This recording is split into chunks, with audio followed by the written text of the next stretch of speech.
Good afternoon. These are on, I presume. I'd like to talk to you today, and do I have control of these slides, or is... I do? Okay. Let's get through these really quick, because this is just because you have to get CMEs, and I have to tell you that I am on the Speakers Bureau for GSK, GlaxoSmithKline, and also a nutritional consultant for an HIV nutritional company named Biosource Therapeutics, which has nothing to do with what I'm talking about today. What I'd like to talk to you about is something that I find thoroughly fascinating. It is glutathione. It is one of the 4 endogenous antioxidants, and it is one that I must admit, despite 80,000 published articles in the English literature, through medical school, internship, residency, fellowship, and a fairly long time in academic medicine, I knew nothing about. It is a very interesting molecule because it exists in an accelerated or increased energy state. The energy state is, or increased energy state, is caused by the fact that it's got a free sulfhydryl group, and therefore can easily donate the hydrogen to a electron and therefore quench a free radical. Now, let me tell you, because I think it's important, and it is a little bit of a divergence, but I learned about glutathione because of something that you probably all have seen in your practice, and that is a low uric acid. Now, when I was in medical school and when I was a professor of oncology, the only thing I knew about uric acid is when you had a kid that you were going to treat for leukemia, you put him on allopurinol to keep the uric acid down. I knew nothing about uric acid being low, except it kept appearing, and it appeared in about 20% of my patients, and that just didn't make sense. So I finally went into PubMed, and after stumbling around for a long time, I found out that uric acid is the last antioxidant your body uses when it's run out of everything else. When it's run out of gas, okay, it uses uric acid. Interesting. So if that's the last, the question then, what was the first?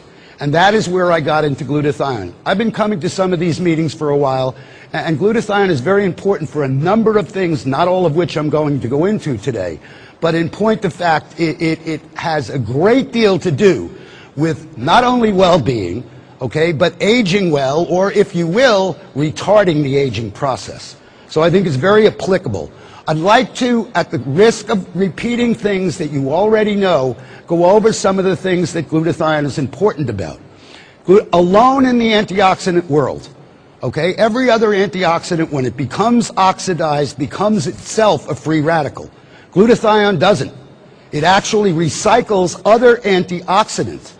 In fact, the body considers it so important that up to 6% of the entire ATP expenditure or energy expenditure of the body may be used to synthesize and optimize glutathione levels. That's pretty impressive, 6% of the entire energy output of the body.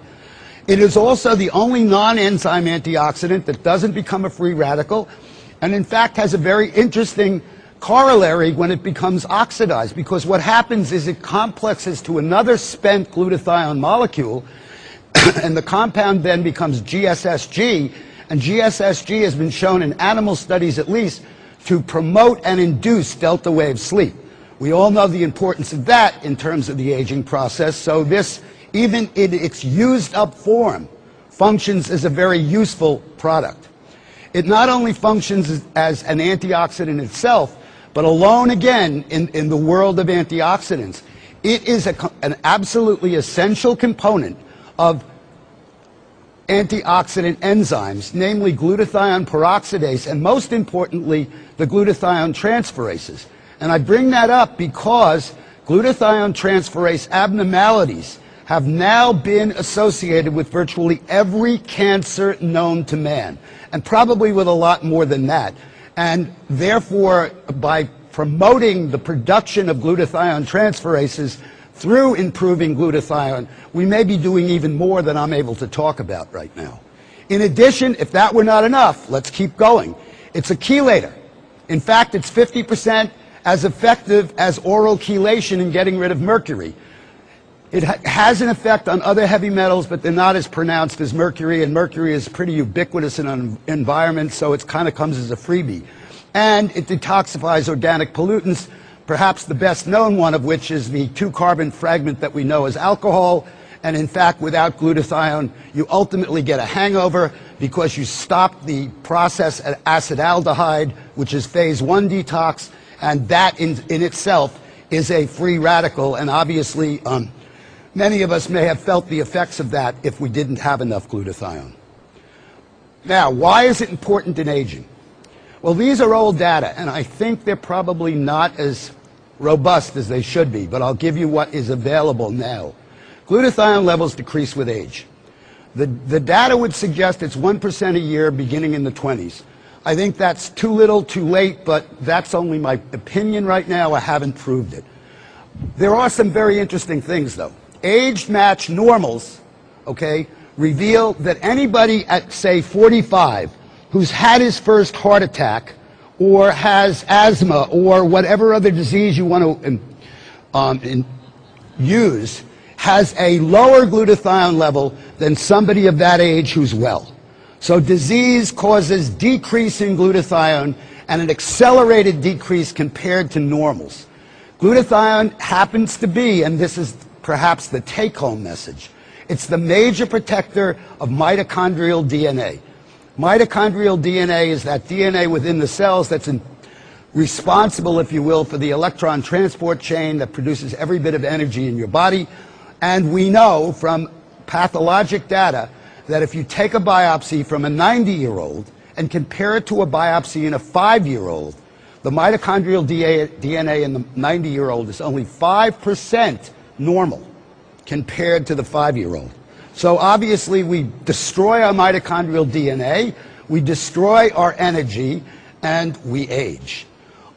Maintenance of normal mitochondrial DNA is directly correlated, and it's got an R value above 9.9 with aging.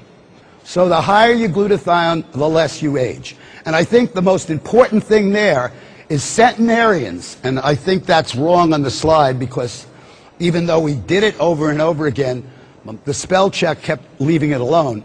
It's centenarians, not centurions.